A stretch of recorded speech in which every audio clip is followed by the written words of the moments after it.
Good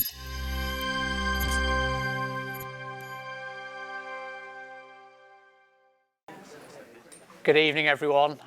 Welcome to the latest Profs in the Path talk by Alke Groppel-Wegener.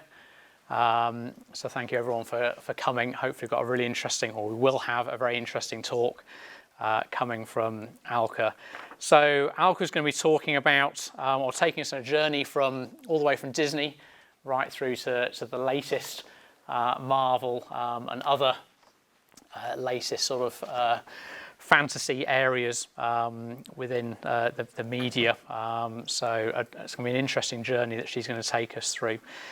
So Alke is an associate professor of creative academic practice at Staffordshire University. She teaches in the area of animation studies, so a really strong area within the university and within the school. So it's great that Alke is here to present that area within the university. Her research interests explore the links between creative and academic practice, and she particularly looks at developing visual analogies and creative activities to help students understand hidden academic practice. She's published on this, and she has examples of her books that people can see later. So she's particularly co-authored some books, and she also blogs at www.tactileacademia.com and is looking at some of the theoretical frameworks around those. In addition to that work, she has a very strong research interest around designing experiences themselves, and particularly how stories can be told in and through theme parks. And I think we'll get to see some of this later on within the talk, which will be really fascinating. I'm really interested to hear that. In 2019, Alke co-authored Critical Encounters with Immersive Storytelling with Dr. Jenny Kidd, which looks at storytelling in digital, analog and hybrid contexts. And she used Harry Potter as an example within that. Alke presents regularly at national and international conferences, and she also develops artifacts connected to her research as a way of communicating and visualizing that work. In 2015, she was awarded a National Teaching Fellowship, which is a very prestigious, highly competitive fellowship from the Higher Education Academy, which is a recognition of Alke's teaching excellence. And in her free time, she makes artist books, which can be found in collections around the world. So thank you very much, Alke, for volunteering to present. And over to you. Thank you very much, Tony. Right, welcome. I'm really delighted that so many of you are interested in this subject. And so really what I'm going to talk about tonight is a trend in storytelling. And this trend, in a nutshell, is stepping away from specific stories and instead embracing the creation of story worlds.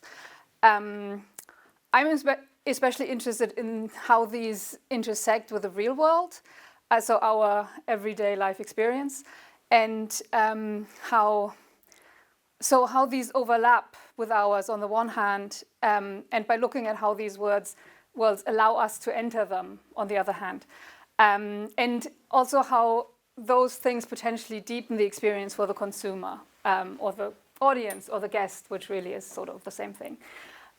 So I thought I'll start by telling you a little bit about what franchise storytelling actually means. I don't have a lot of slides with text on it. I thought I'd put most of them just at the beginning, and then we'll have like loads of pictures at the end. So, just so you know, franchise storytelling. So Parody tells us that franchise storytelling uses a number of media and genre, resulting in, and I quote, prolonged multitextual, multimedia fictional experiences, unquote.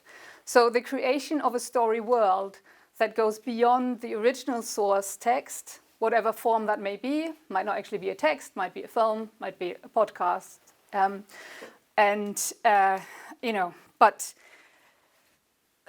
So we're going beyond that. And these days, franchise storytellings almost seem located in parallel universes where the source is retold and remade and rebooted all over again. And we have quite a lot of these that, we kind of come across.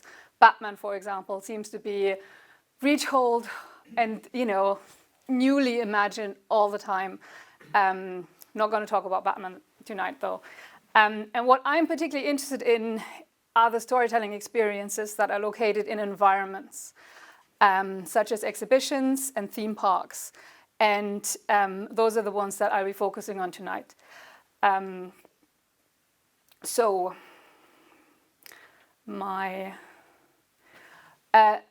order to do that, I thought I'd give you a little theme park 101. This is just according to me.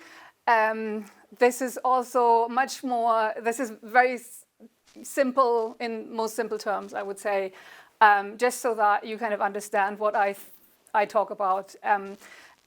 So I would say that the difference between a theme park and an amusement park is that a theme park is about telling stories, whereas the amusement park is about rides. So if you talk to somebody about a thing and you're not quite sure whether it's a theme park or an amusement park, if they just keep talking about white knuckle rides, then it's probably an amusement park. But if they're talking about the environments and how the stories are told, and yes, there are rides there, then it's probably a theme park. But that's not to say that amusement parks don't use theming. You might find rides that are themed, but you wouldn't necessarily spend a day at an amusement park without getting on the rides. That's not where you go. You kind of go to do the rides. In a theme park, the story is the main thing, and lots of people actually go to theme parks without doing any of the rides, and just to kind of enjoy the story and absorb the story. It's about the theme, and that's why they put it in the name, right? The other thing that it's going to be useful to know as we go on is that theme parks are divided into lands, right? So different areas are kind of, using a different theme to kind of connect stories. And in the olden days, this is kind of, we would group stories together, and then you'd have the individual stories that will be taught through specific rides, and usually dark rides. So a dark ride is a ride that takes place in the dark, so in a self-contained building. So the outside can be themed to the land, but the inside is self-contained and can be themed to the story. Now, when it comes to, but now, and this is one of the things I want to talk about, there is a trend when it comes to those lands to build lands that are not kind of a land that's kind of grouping some stories together, but to build lands that are actually themed to one specific story world. And when it comes to theme parks, there are some companies that do it extremely well at the moment. I would say Disney and Universal. And I've selected my case studies, the cases I'm going to look at, based on that, so that I can kind of give you a little bit of a flavor of how they do and what they do with some of the properties that they have. Specifically, I'm going to look at the Wizarding World of Harry Potter and Fantastic Beasts, and the Marvel stories based on the Marvel Cinematic Universe that Disney is kind of now in charge of. So both of these have kind of really many layers that added building the story world of the franchise. So there will be books, there will be films, there will be games, there might be plays, there might be exhibitions. Looking at Marvel, there's also the kind of TV kind of tie-in offshoots that you can find now on Disney+. So these are all kind of stories that kind of build together and make the story world richer, and kind of they contribute to kind of so many things. There's also, of course, lots of merchandise that allows you to bring home a little bit of that. So you can kind of enjoy some of the story in your own space by bringing some of it at home and kind of bringing it at home. And one of the things that they have in common is that they both have lands that are built or in the process of being built devoted to these two story worlds. So places that allow an immersive experience that's not based on virtual reality, but on actual reality. Now, the Wizarding World, which is what I'm going to look at first, also has other ways to celebrate immersiveness and explore how the world overlaps with ours. And they do that with exhibitions. And specifically, I'm going to look at 2 exhibitions. I'm going to do all the examples, kind of really whistle-stop tour. I hope I give a little bit of a flavor of them. So Harry Potter, A History of Magic was an exhibition that was held at the British Library in 2017 to coincide with the 20th anniversary of the publication of the first book. So what I think is really interesting about this exhibition is that in a way it's very different from the rest of franchise storytelling that's out there, because it actually doesn't explore one kind of canon story, but it explores the book as fiction, right? So it acknowledges the book as fiction in a really interesting way. So it was held at the British Library. It later on moved to New York so that, you know, Americans could also, but also to a really nice library in New York. However, I think it made really made sense to kind of have it at the British Library because it's very close to King's Cross Station, which is very, if you're familiar with the books, that's like that's an important kind of space where we kind of first move from, or maybe not first in the book, but where we move from the real world to the kind of magical world.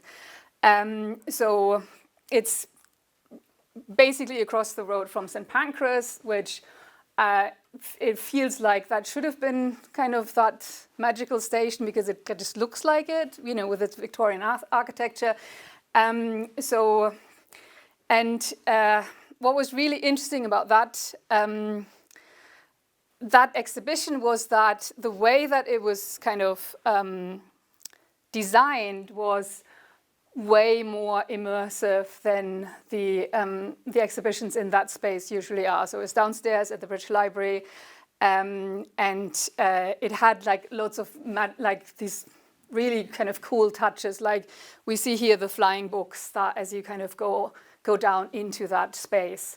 What was also nice was while this was going on, there were these kind of offshoot satellite exhibitions that were happening all over the country. This one is in Manchester and this one is in Leeds, where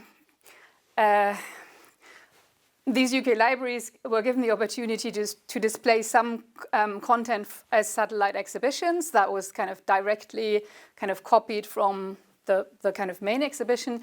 But some of them also kind of added their own content based on the artifacts in their own holdings. So this one, the Kirklees Library in Huddersfield, so not Leeds, they kind of show some of their own collections and then explain how that could be related to, you know, the magical world of Harry Potter, or how that, you know, could be something that inspired some of the stuff that, you know, J.K. Rowling wrote about. Unfortunately, you weren't allowed to take pictures in the exhibition itself. But you know, just to give you, this is the map of it. So just to give an idea of how it was organized, it basically took the subjects of Hogwarts, and kind of for each of the subjects, it kind of considered how some of that content would have been inspired by things that are actually real, you know, and not magical. And at the beginning, you have like one room that was called the Journey. At the end, you kind of have like past, present, and future. But the main exhibition was these kind of subjects. But overall, in the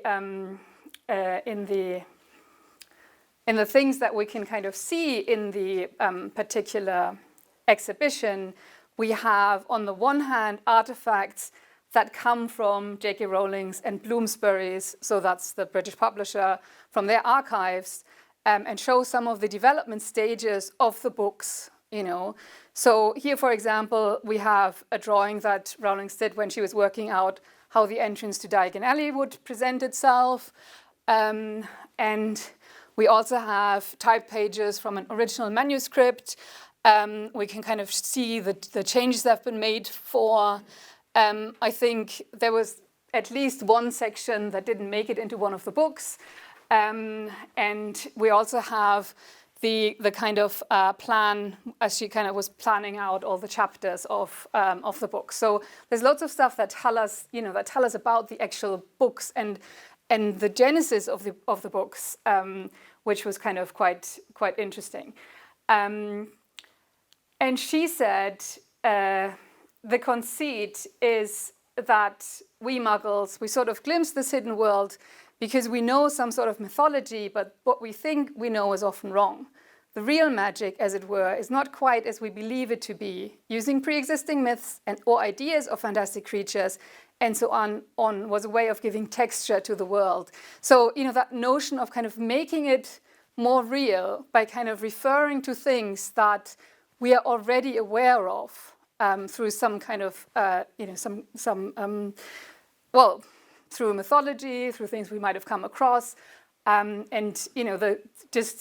The exhibition showed some of her research, quite impressively kind of up. And so, because really what she was doing is she's designing a world that runs parallel to our own. The conceit is that this exists, we just don't see it, right? Because we're Muggles. So one example that I particularly like is the mandrake. So the mandrake is an actual plant. It's hallucinogenic. So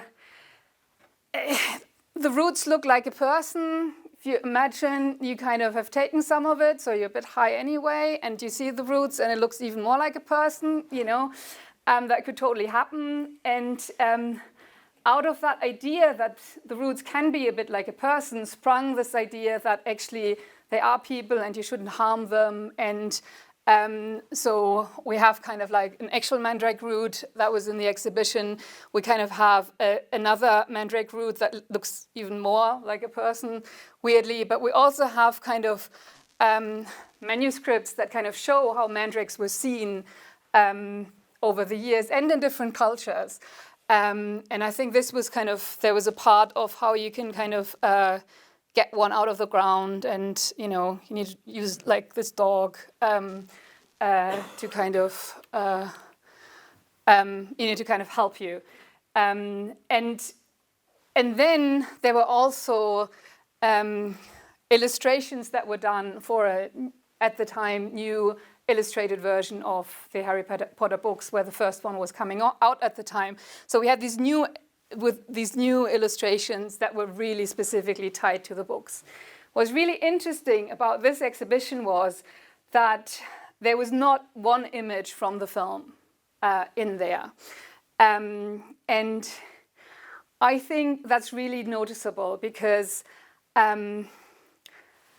other genres within this franchise story world go in their visual treatment back to the film, as we're going to see in a bit. So much so that, we have like the making of films exhibition and the theme parks, and they are all based on the films and the visual aesthetics of the films. This one didn't look at the films at all.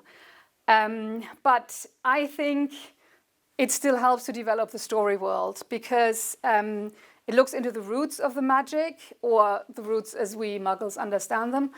And it makes this alternative world that is located so close to our own world kind of real. And as Rowling says, it gives you that texture. And I would argue that it makes it actually more believable. So that is one of the key features of this publishing phenomenon. Another kind of interesting kind of case of this is basically what happened with Fantastic Beasts, right? This started as a textbook that was mentioned in one of the Harry Potter books, right? So it was basically a throwaway line. There's a list of books that they have to get. One of them was Fantastic Beasts and Where to Find Them by Newt Scamander. A couple of years later, Rowling decides to write a short version of this textbook and put it out for charity. So there's kind of like it's a really kind of little volume that was I think it was Comic Relief, sold in aid for Comic Relief. And we really play with this notion that, oh, this is a book like Harry could have owned, right? It makes it immediately more real that I can now take home this book that he might have read, right, himself. And we have that conceit even more. It actually says property of Harry Potter on the cover. It's only of the British version, but so this kind of notion that, oh, this is his book, right? So she makes this world more real by giving us one of the textbooks that they have. There's now a new version. Well, I say new again. It's like maybe 4 years old by now, and this has been extended. There's more creatures added. There's also a really hilarious foreword that kind of talks about, how, well, there's this note where, how we should change the foreword for muggles. So, kind of say, oh, it's all a work of fiction, obviously, ha, ha, ha. But really, it's kind of, written for us wizards. And I'm bringing this up not just because I really love that idea of kind of saying, oh, we have a book that we mentioned, but now we actually make that book. But what kind of then happened is that they also decided to make another exhibition that's linked to this, which is currently on at the Natural History Museum. It's called Fantastic Beasts, The Wonders of Nature. If you're interested in kind of, I think, natural history, this is a really cool exhibition to go to or drag your kids to if they're into Harry Potter. And one of the things that I particularly like about it is, again, the location, right? So they put it into the Natural History Museum, which is a beautiful kind of building anyway. And it feels like a building that could have, doubled as Hogwarts, I think. And there's some really lovely themed design features in this. So Richard Owen, who's at the time the superintendent of the Natural History Collection, was the person behind actually getting this museum built, kind of had this idea of putting some of the artifacts almost into the building. And he talked to his architect, Alfred Waterhouse, and suggested some. So we can, wherever really you look in this building, you will probably find little creatures or that are, some of them living, some of them extinct, that are integrated into the fabric of the building.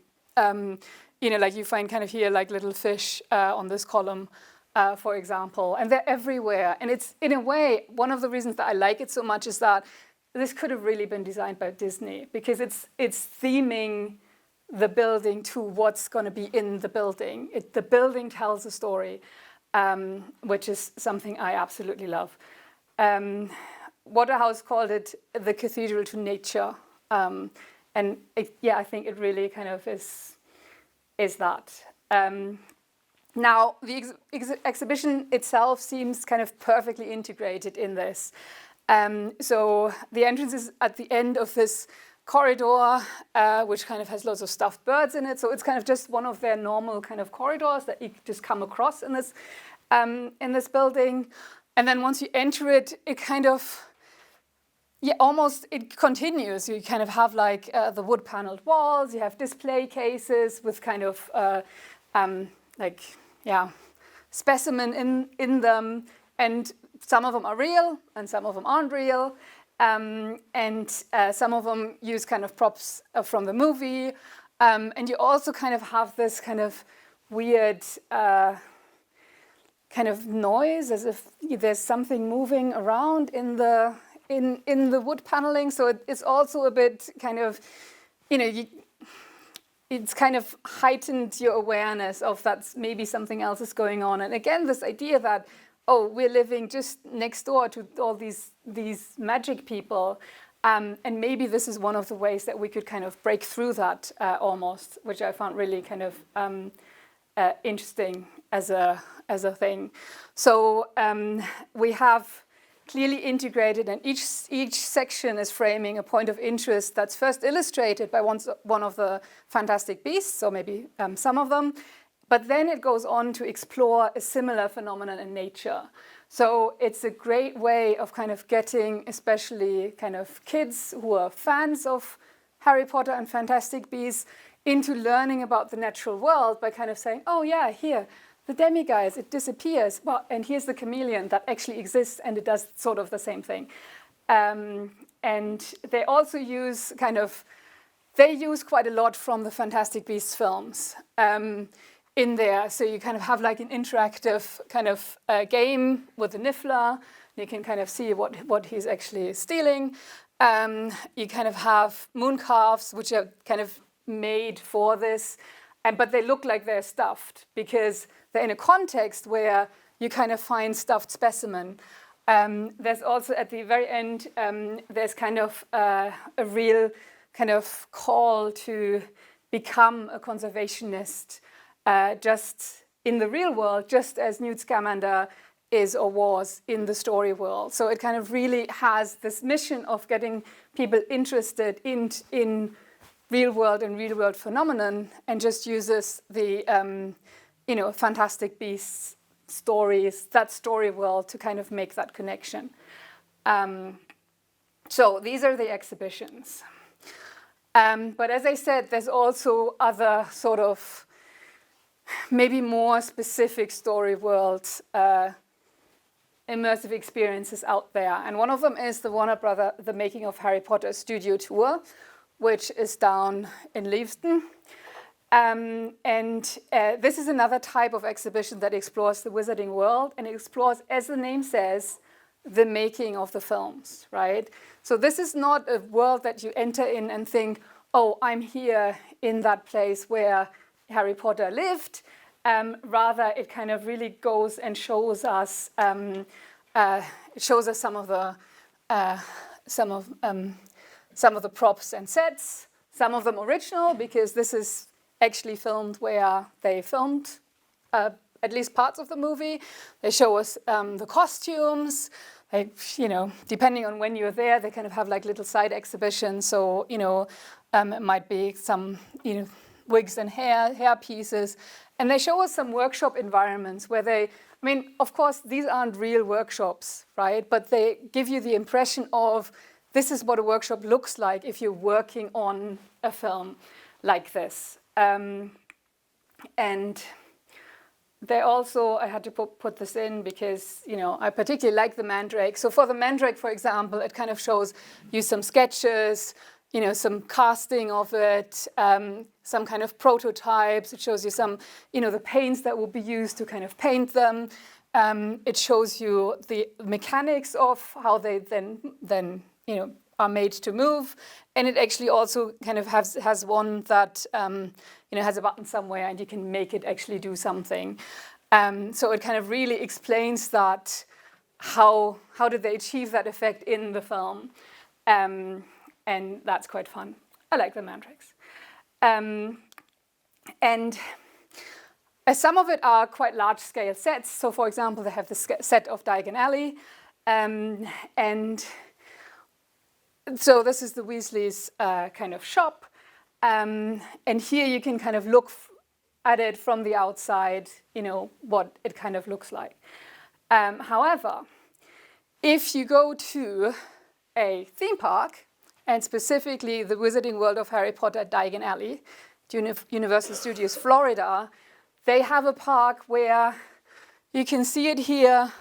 They actually have that shop, right? And this is not just a facade of a shop. This is an actual building. You can walk around it.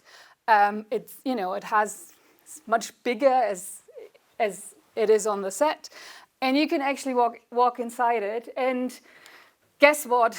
It's an actual shop.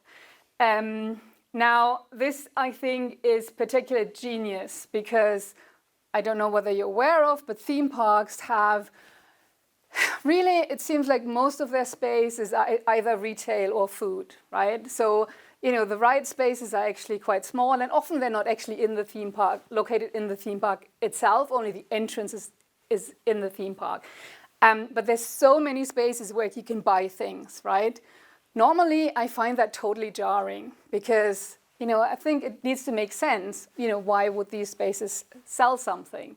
Here, you have something, Diagon Alley, which is a shopping street. It's introduced as a shopping street. So they built it, and now it makes sense that it's a shopping street. So you can go into that particular shop, and you can see all the stuff. It looks like it basically looked in the movies, and you can kind of pick up your fever fudge, and you can buy the T-shirt. And as you can say, I did buy the T-shirt.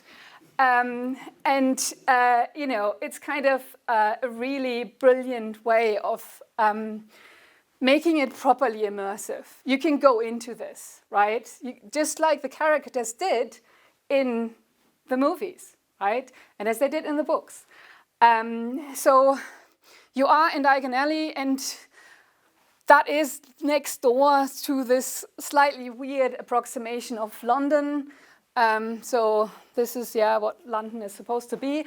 But in a way, they actually didn't get it that wrong. So you can kind of see here King's Cross in Orlando, whereas this is a picture that I took of, the real King's Cross. And the scale is slightly different, but it looks actually quite similar, I would say.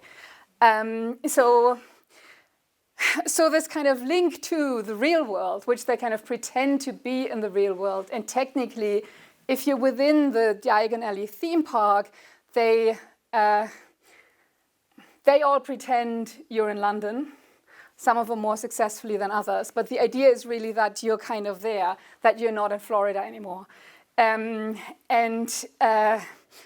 it's actually handled quite well. So this is, just a whistle-stop tour of some of the Harry Potter experiences that we can kind of have, and how they make, how the story worlds are literally built in kind of in 3 dimensions for you to go into, and how to kind of take some of that home. Now, I teased at really in the title of my talk, that Harry Potter meets the Marvel kind of universe. Now, of course, that will never happen, or it's very unlikely to happen, because they're different intellectual properties owned by kind of different people.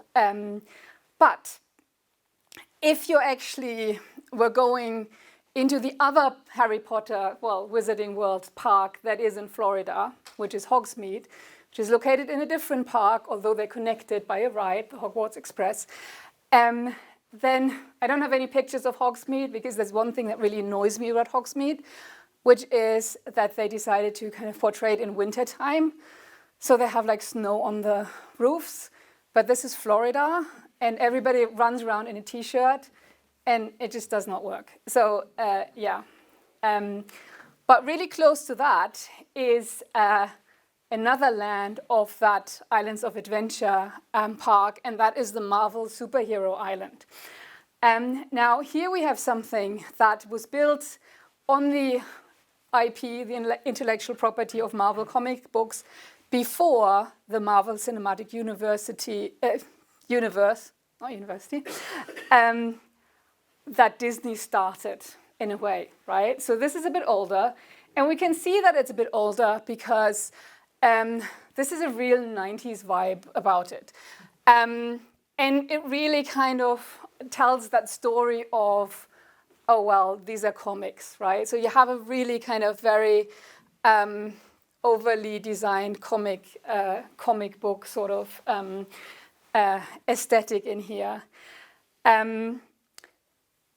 In a way, for me, this is a very loose theme, and I would kind of almost say that's more like an amusement park, because whenever you're kind of talking about Marvel Superhero Island, you're really talking about 2 rides. One of them is the Hulk coaster, which is like an amazing kind of roller coaster, white knuckle ride. And the other one is the Spider-Man ride, which at the time that it was built was groundbreaking and is still quite a good ride, but basically has set a standard for kind of theme park rides and dark rides.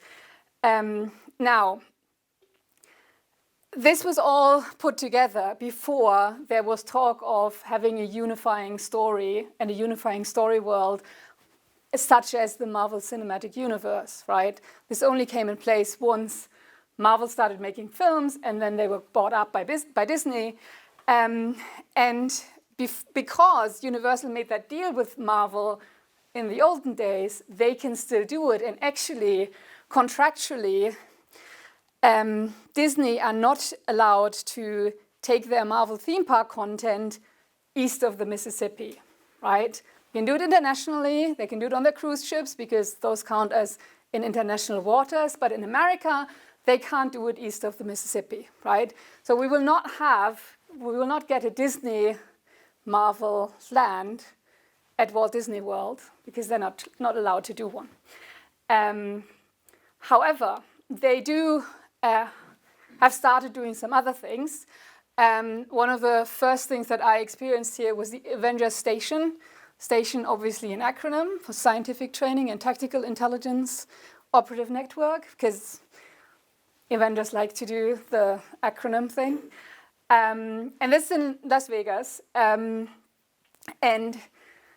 I think it's also interesting that this is called an exhibit. It's not called a kind of a theme park experience. It's never built as that. Just like as the Warner Brothers making of Harry Potter studio tour is not built as a theme park because they're not allowed to build a theme park because it's Warner Brothers, and the theme parks franchise for Harry Potter belongs to Universal at the moment. So that might explain why that's not actually a theme park. What we have here is we kind of have information that's very much based on this universe that we have created in the film. So this is Captain America and some props. But they're not pretending these are props. They're pretending this is the real thing. So this is Captain America's motorbike. You can pose with it for the Instagram generation while you kind of go through that. And that's the idea of this exhibit. You go through training to become an Avenger, just in case they need extra people. I'm qualified. They might contact me anytime. And so it's the idea that, yeah, it's kind of, it becomes something that exists in this world, rather where in Harry Potter we have that distinction that some things might not actually exist in this world. You become part of it, right? You can meet them, you can be an Avenger. And as I said, they have now started, so Disney have now started to integrate Avenger, Marvel Cinematic Universe content into their theme parks. They started with Stark Expo at Disneyland Hong Kong. When I was there, that was kind of just starting up. So we had like the Iron Man Tech Showcase and the Iron Man Experience when I was there. There's now also an Ant-Man ride, as I understand. But the interesting thing here is that this is built as a part of Tomorrowland. So it's not yet its own land, right? And the idea is that you are visiting an expo, so an exposition of technological advances. It, pretty much fits right into that story. But they have also started to build their Avengers campuses. So the first one has opened at Disney California Adventure. Here's some corporate photographs. I have to say, I was meant to do a research trip to there last October, couldn't go. This October, couldn't go. So that's why I don't have original photographs. Hopefully next October, I'm going to make it. So here we have buildings that are reminiscent of, kind of Marvel Cinematic Universe aesthetics. And the idea is that it is basically a campus that was built on a property that used to belong to Stark Industries, so, Tony Stark, aka Iron Man's dad. So you have buildings that actually look like they used to be kind of factories with like these kind of ghost paintings, but they've turned it into a campus for bright young things and also places where the Avengers might just meet and, I don't know, have coffee together or, I don't know. They also have a Spider-Man ride, Web Slingers. And funnily enough, that is again now one of the rides that is probably setting a new standard because it uses technology that allows you, with your gestures, to interact with the screen and sling webs yourself. So I have heard, but I haven't tried it out myself yet. Walt Disney Studio Park at Disneyland Paris will get a linked Avengers Campus. Because obviously we're not east of the Mississippi, or in some ways not east of the Mississippi. And if you're there, you can also stay at the Art of Marvel Hotel. So they've rethemed one of their hotels, which is, I think it was called New York, New York, and now it's called, I think it's still called Hotel New York, but now it's also called the Art of Marvel, where they feature both original work from the comic books, but also kind of work that was originally done to kind of honor the graphic and comic traditions of the books. You also have some props. There's apparently some kind of exclusive photo opportunities you can do there. And there's some kind of interesting kind of design things. So for example, this chandelier in one of the restaurants is kind of designed to look like an upside down Asgard, if you're familiar with where Thor used to live before they blew it up. Spoiler alert. So we have this hotel that kind of celebrates the franchise. Right. So I know, whistle-stop tour of all these spaces. There's more out there, but those are the ones that I kind of find most interesting, I guess, or that kind of really help with the comparison. So I think there's no doubt that both can be considered franchise story worlds, as we kind of defined them at the beginning. And they both use immersive experiences to tell their stories and to make them more real in a way, so you can interact with them in a different way. But I think they do have slightly different strategies, and I think that is due to ownership. So the Wizarding World is very strongly controlled, famously so, and apart from some fan fiction, there's only one official version of stuff, and everything is built on and developed from that. And it belongs to J.K. Rowling, belongs to Bloomsbury, and it belongs to Warner Brothers. In I don't know how they kind of have shares, but these are the people who control it. And the rumor is that J.K. Rowling still very tightly controls what is actually happening there. So Universal, the theme park, is only a franchise holder. Which is why you will probably not find a Harry Potter hotel in Orlando, although fans have asked for it, but they just simply don't own the rights to that. Whereas,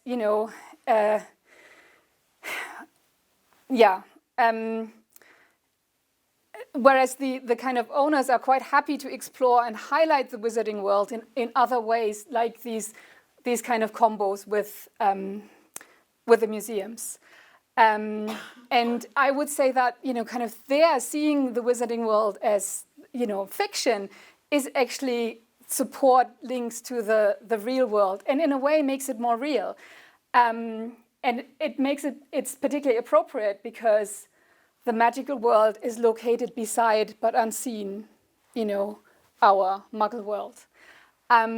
The MCU is very differently regulated. And here, the stories told by the theme parks and the exhibit in Las Vegas is very much in-world, right? So they kind of, once you're there, the idea is not, this is an exhibition of how to make the movie. It's kind of, you're in the world, right? You have to pretend all of this actually is real. And when you enter the experiences, the Avengers exist, and you may be able to see them, to interact with them, have your photos taken with them, maybe join them. But I think both of them are great examples of how story worlds are built and have been translated into immersive experiences of theme parks, and specifically of theme park lands. So I wanted to end this by kind of asking what comes next. There is something on the horizon. It is quite exciting. but it's not linked to either of my case studies. So I'm going to have to kind of just smash in a tiny little other case study, which is Star Wars. Now, Disneyland has built a Star Wars land. It's called Star Wars Galaxy's Edge. These are photographs that have been taken by my colleague Stuart. Thank you very much for letting me use them. And just like Avengers Campus, it's very much in-world, right? So Star Wars as a brand name, for example, won't be found in that particular place. The idea is that you are visiting an outpost of an alien trade planet in the Star Wars universe. There are rides, there are other attractions. You can meet aliens. Some of them are audio animatronic, but some of them are kind of dressed up people. There's some droids that you can interact with. They have their own language, although really it's more of a code, but let's not argue about semantics. You can use your data pad, i.e. your mobile phone, to actually translate this language. And you can also choose to join the resistance or the empire and kind of have some little side missions. So you can opt into actually kind of doing some play acting there. So it's a place you can visit in the sense that they actually have a guidebook you can get, right? This is written as if this is a real place. You can have a look at it. It's hilarious. And in here, you can also kind of find out how to translate the alphabet and kind of all these things. Now, that's not what's the exciting thing on the horizon is. The exciting thing on the horizon is Star Wars Galactic Star Cruiser. This is coming to Walt Disney World, and it basically means you book a 2-night experience, you check in at the launch pad or whatever, and then the story is that you are taken to a cruise starship where you spend, okay, this is weird. Okay, they're back. Where you spend, the next 3 days, 2 nights in a luxury Star Cruiser cabin. You get a tour of the bridge. There's restaurants there, and you can also kind of go on a day trip to Batuu, like Spire's Outpost. We've already been there. That's the same as Galaxy's Edge. And because there's one in Walt Disney World as well, luckily. And it kind of, talk about building a story world. So here you can then actually go, I should say, and Disney had to say, you're not actually going to space if you're going in that, but apparently some Americans thought you would. Maybe because it was so expensive. Anyway, so yeah, that's me done. Thank you, and do you have any questions? Thank you, Alke. And right on time. Does anyone have any questions? Isn't this all just terribly exploitative? Well, isn't that what entertainment is in a way? If it makes people feel good, isn't that, But isn't there something cynical about the way that these things are approached? Well, I think in a way, yes. I think there's problems with intellectual property and the notion of intellectual property, and that somebody owns a story or a version of a story. But on the other hand, it's like, if you're the creator of that story, wouldn't you be annoyed if other people kind of took that story and made it their own and made money off that themselves? I'd be annoyed at anybody making money out of it. Well, yeah, I think at the end of the day, especially theme park design is incredibly good at designing environments that make people feel good. And are they expensive? Yes, but I think the experience of going to them might be worth it. I think it's not worth for everybody, but then we're not forcing you to go to them, I guess. So. The back. What's your opinion on Nintendo Land and Tokyo Universal Studios? It's an example of like a world based on a video game rather than a book or a movie. Well, I haven't been yet, but next time I'm in Japan, I definitely want to check it out. I think a video game is a story as a book is a story, or as a comic book is a story. So why not, tell that as an immersive land? So I don't have a problem with it being based on a video game. I think it's just a possible text. So good on them. And it, from what I see, it looks incredibly well done.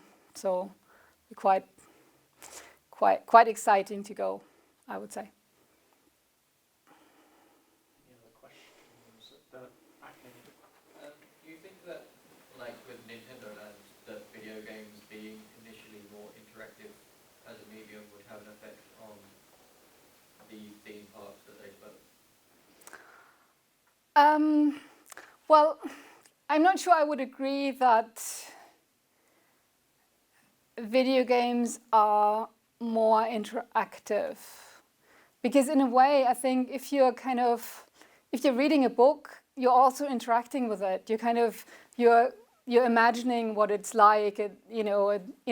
Maybe not so much with a film, but I think with a book, I would probably argue that can be quite the same engaged experience as if you're playing a video game. I would hope that they take into account some of the ways that you interact with the game, and kind of find a way to kind of realize that in your interactions in the themed land. Definitely.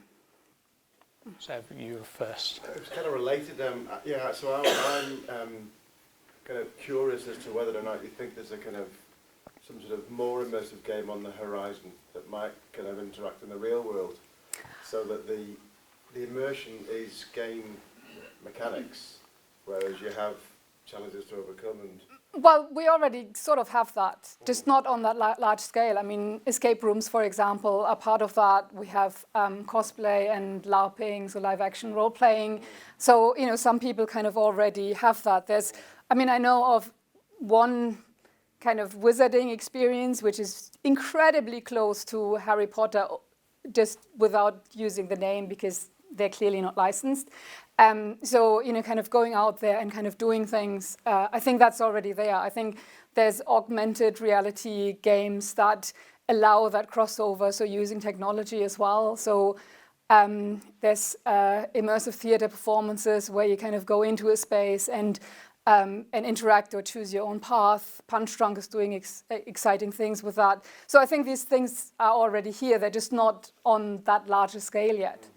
But potentially, if people keep doing them, I think we'll probably have them. And I guess the Galactic Star Cruiser is sort of part of that, because it's very specific but then clearly, and this kind of in a way goes back to the exploitation issue, is they can only afford to build this with an IP like Star Wars, because they know there's enough fans out there that'll want to go. You'll want to go and see, what it's like to be on a starship, and maybe go to hyperspace or whatever it's called in Star Wars lingo. I don't quite know, but yeah. Are there any lessons that we could take away from this? I'm thinking specifically about where we're trying to build stories around placemaking for some of our towns and cities. Is there anything that we can learn from this, that we can try and build on when we're doing that? But yes, but probably not something I could do in 30 seconds. I could plug my book again.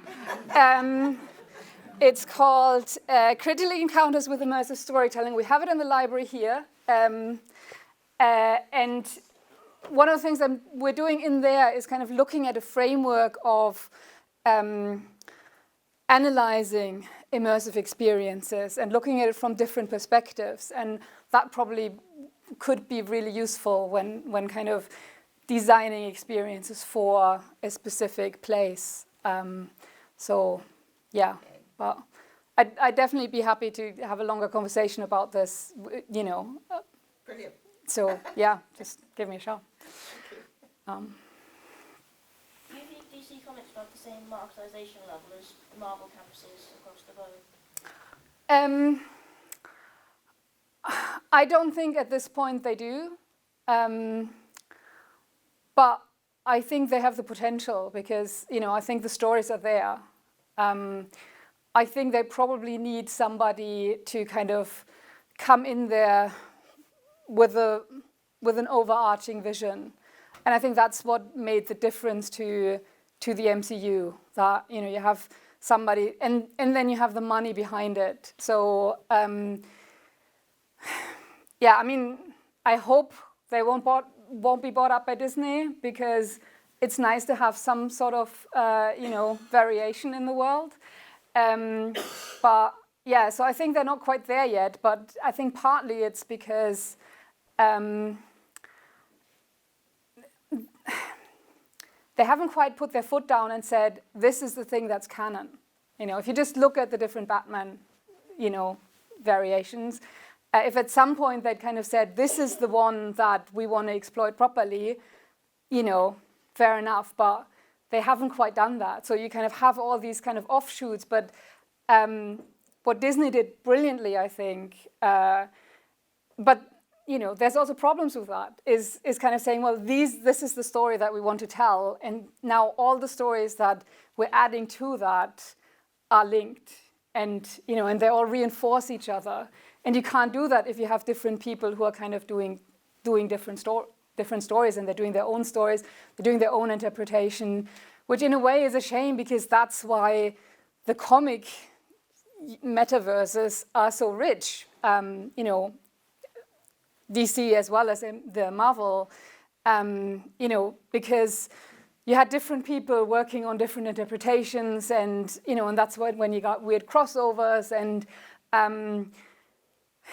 yeah, and you know, if things didn't work out, you could just reboot it by kind of you know, the most flimsy of excuses, and that's one of the fun things about that. But if you want proper commercialization of that, I don't think that's going to work, because commercialization also needs investment, and for investment you need that, you have also that risk averseness, so you need to kind of almost make sure that it pays at the end. So you can't just do something for, you know, a fringe of people who might be interested in the end.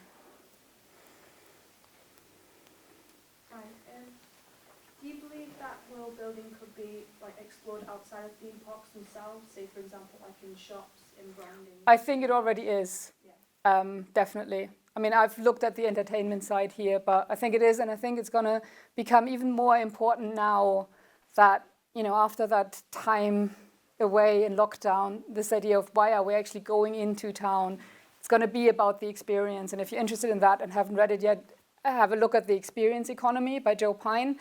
You know, which basically says that we are in an age where experience is valued over consumer goods. And the next thing that's going to come is trying to build things that are transformative, which, yeah. So that's kind of the next thing on the horizon, or according to him. Call theme parks a legitimate art form? Yes.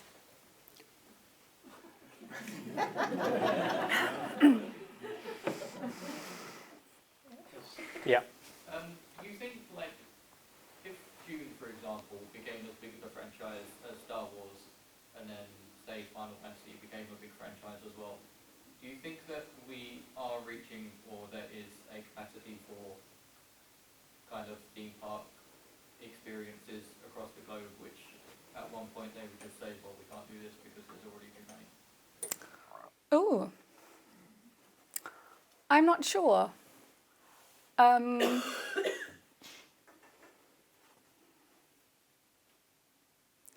I think it's a long way away, because I think we still have space to kind of build them. I think at the end of the day, and that kind of comes back with how many fans are there actually for this that are so invested that they would go and would regularly go to these experiences. But I think it would be very sad. I think it would be a very sad outlook if we or I believe now that there aren't any other great stories to tell that could develop into a story world. I want there to be others out there. I personally don't think it's going to be Dune, but that's just me.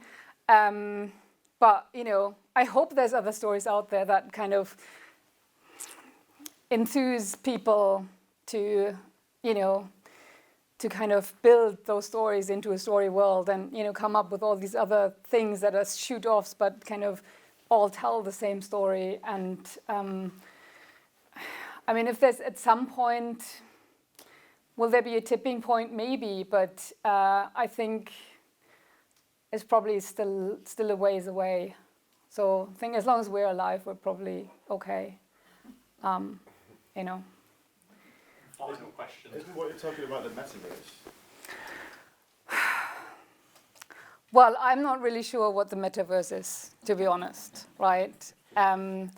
I mean, in a way, are we saying it could also be said that what I'm talking about is Big Brother? Hopefully not, but yeah, I think that's too big a question as a final question. Sorry. One final question. Final question. I think the reason why we make all these theme parks is that it shows our desire to explore these worlds as in the most banal way possible. Well, I don't think it's in the most banal way possible, but one of my favorite kind of theoretical pieces on theme parks calls the Disney theme parks the architecture of reassurance. There's a reason why we feel safe in theme parks. It's because they're designed to do that. And especially in this day and age, there's something to be said for it, to have a space where it's designed in such a manipulative way that worries almost don't come into it. And I had an experience of this myself. I went to Disneyland Paris within the last 6 months of my PhD. Now, if you've ever done a PhD or have been talking to somebody who's done a PhD, you know that at the very end, things get very, very stressful, right? I had to go to Disneyland Paris because I had to take pictures for a talk, a bit like this, at a conference. So I had to go. And in the afternoon, I realized that whole day, I hadn't worried about the PhD once. It is amazing how these spaces are designed to take away, you're worried. They give you choices, but they give you just enough choices, not overwhelming choices. They make you feel safe and cozy. And usually, unless you're going at Halloween, the villains aren't there. You might meet them during a ride, but they're not out roaming, and so you're not gonna meet Jafar while you're out and about usually. So I think that's really nice. I also think it's really nice that some people use similar techniques to design spaces that do the opposite. If you've ever been to the Imperial War Museum North, that has been designed in a way that actually makes you feel slightly weird and disorientated, or definitely at the beginning when it was opened, then somebody insisted they put lots of signage in. So it's not as good now as it was, because it was designed like that as a reflection on conflict. So I kind of like that there's design principles out there that can manipulate us. Of course, with that comes an ethical responsibility. But yeah, I think it's nice, and I think it's not necessarily a banal experience to make you feel safe. And as long as you don't kind of use it as as a mechanism to totally hide from the real world, I think that's okay. Thank you. Thank you for the interesting questions, and let's thank Alke once again. Thank you for coming.